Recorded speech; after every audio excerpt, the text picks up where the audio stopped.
2015 Nissan Murano, rear brake pads and rotors. Possibly going to do, well, definitely going to do one caliper. I'm going to try to do both calipers. I'm going to recommend it. I'll show you why in a bit. All right, so what you need to do is jack it up, support it properly. Remove your tires. Those are 21 millimeter on the lug nuts. And then you want to come over to the caliper and you want to remove the caliper slide pin bolt. It's a 14 millimeter. You can remove the top one. See all the rust on there, a little sticky coming out. And on the bottom one, you can't pull it all the way out, but you can at least loosen it up, okay? Next, you can't pull the caliper off until you get the bracket off because of that. All right, so you need to remove the caliper bracket bolts. Those are 19 millimeters. One here and one right here. What I do to loosen up all my bolts, what I'll do is I'll put the 14 millimeter wrench on there. I'll hit it with a hammer, break it loose. Same thing with the caliper bracket bolts. Put my 19 millimeter wrench on there, hit it with a hammer, break it loose because they're pretty tight. All right, and then I'll get my ratchet wrench in there and ratchet them off. Take the top one off first, and then you can take the bottom one out on this side. You won't use the ratchet wrench, you won't be able to get the ratchet wrench out until you get this bracket all the way off because it hits this suspension bar.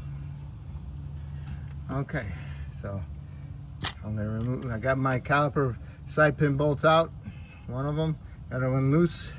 Now I'm gonna remove my caliper bracket bolts, the 19s. Got the caliper bracket bolts off, and they do have washers on them, okay? All right, remove your brake pads out of the bracket. Now you can remove your bracket from your caliper.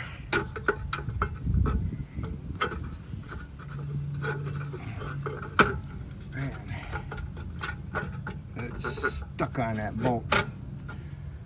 It's all rusted. Hold on. All right, I got the bracket off of the caliper.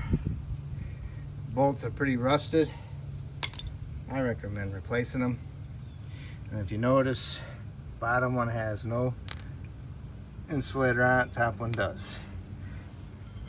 If you're reusing your old calipers and brackets, you need to remove the hardware and you need to clean underneath them. I use a die grinder, a piece of sandpaper. You need to get inside here and get all that rust out of there and then paint it and then slide some new Sil Glide inside here. Don't pack it, but work it inside there if you're gonna reuse these. All right, and also inspect your calipers, pistons, the boots, make sure they're not cracked or leaking any fluid. Also, you wanna inspect your brake lines, see if they're cracked anywhere or rubbed through. It all looks good. All right, next you wanna do is remove your rotor. Bond it on there, so you need to smack it with a hammer. Try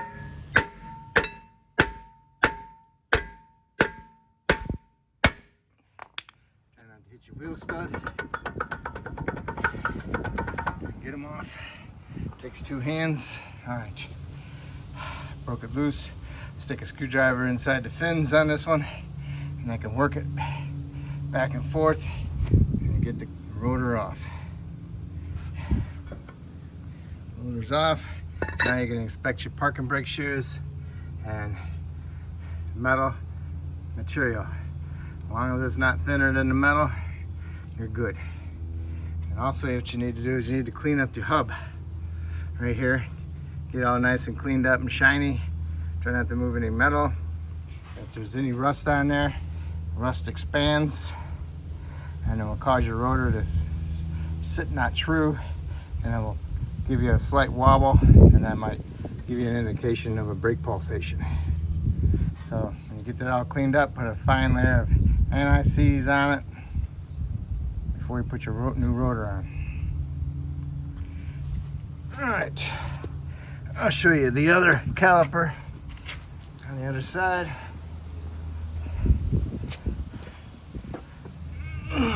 This pin is frozen into the caliper bracket, so I gotta replace the unit. Okay, so what you want to do is get some, those vice grips, crimp them. You just want to restrict the flow of the brake fluid, crimp it, or if you have a crimping tool, go ahead and crimp it. And then you want to remove the banjo bolt from the caliper, and you can go trade that in for a reman. Got your reman calipers, or this could be your old calipers. And you clean this all up inside there, underneath the bundle clips hardware. I paint it, put some paint in there, let it dry. Now I put my bundle clips on there and make sure they're totally bottomed out. Put some more Seal Glide on my slide pin bolts. And I'll remove my bleeder. I put some anti-seize on it. So now my caliper is almost prepped. And now I'm going to put it together with my one pin. This one goes in the bottom, and one goes on the top. This would be the top, and that would be the bottom. Okay, because the bleeder always goes on top. And then you want to snug that bolt up, slide pin. All right, so now you got it together. You put that pin in there, just a couple threads, just to keep it together, so it doesn't fall apart on you when you're hooking up your brake line. Okay. I have my vice grips on my line, just a little bit, just enough to restrict the flow of the fluid. Remove your banjo bolt, which is a 12 millimeter. Banjo bolt. Make sure you got both your copper washers. Make sure they're not stuck to the hose. And next, you got a new one. One goes on the inside, one goes on the outside.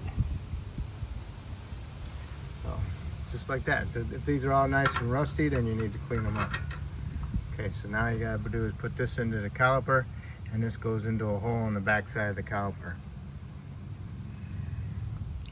Okay, the hose is in the back of the caliper. This alignment goes in that hole, and you got your copper washer and a copper washer. I just have this snugged up at the moment. And I'll torque it when I can get it in there so I can hold on to it.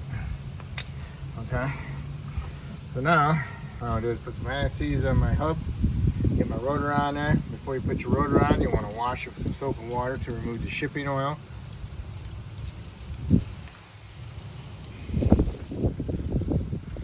Alright, got your caliper bracket and caliper mounted. Got these bolts in there.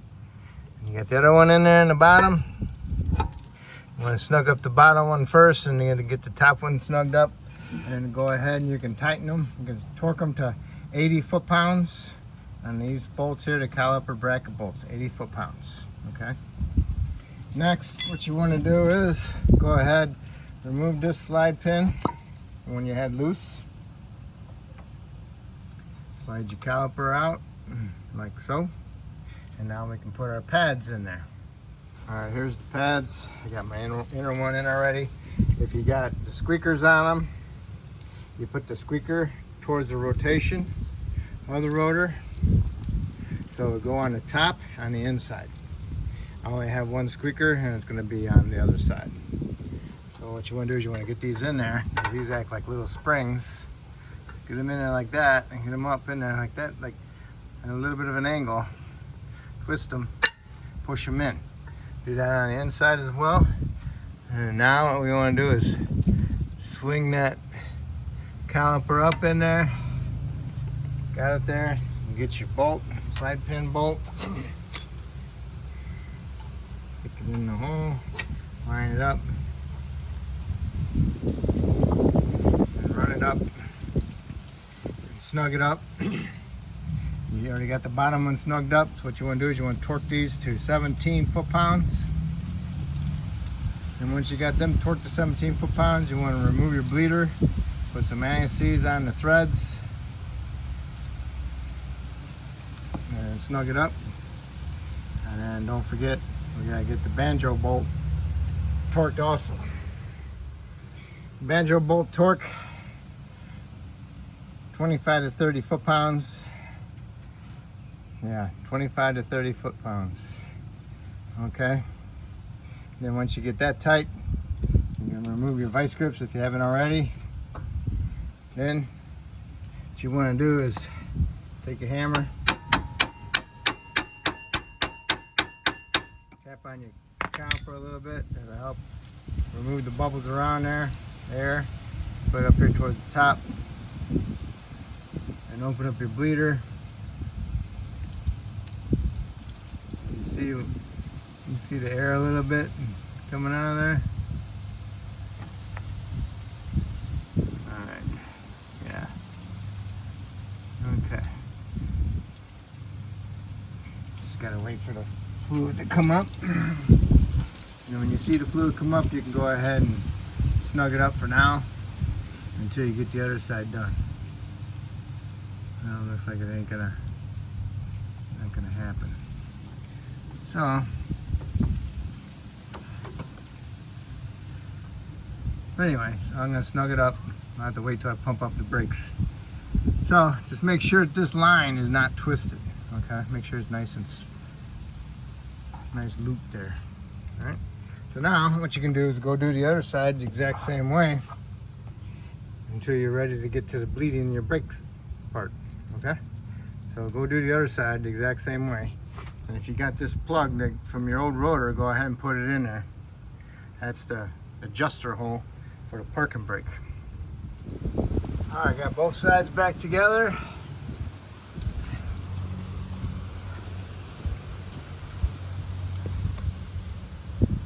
All right, make sure that line is not twisted.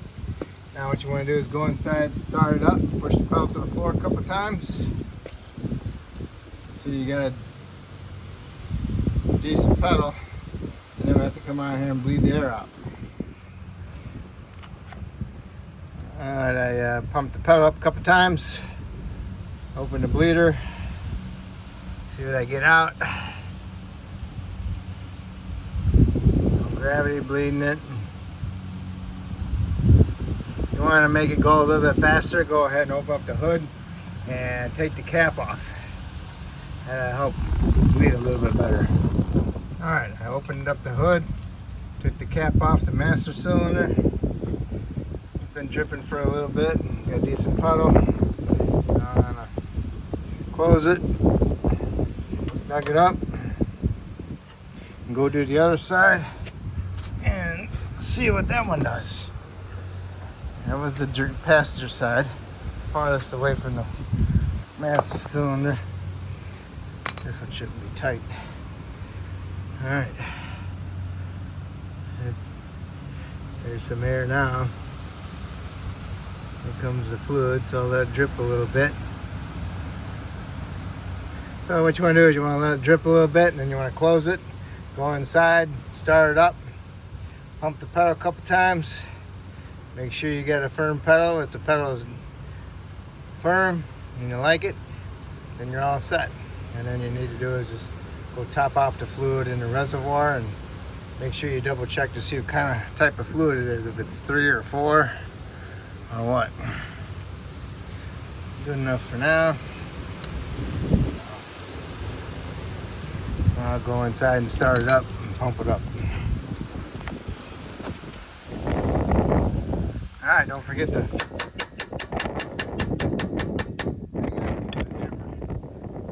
give some vibration.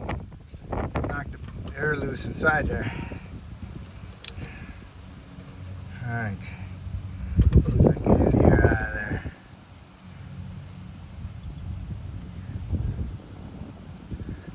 That's looking good.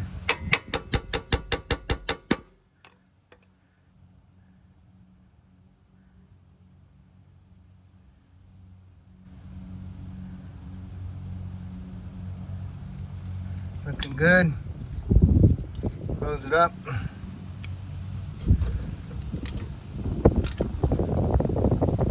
Snug it up. Put my little cover back on there. Now I'll go do the other side, and then I'll go inside and start it, see how it is. If it's good, then I'm done. And then I can go ahead and put my tires on, and then I can tighten my lug nuts to 100 foot-pounds, and go underneath the hood, chop off my fluid, put my cap back on, and that will be it. That's how you do your rear brakes. Hopefully I helped you out with this. If I did, that's awesome. And hopefully you can subscribe to me, and I appreciate it. Thank you.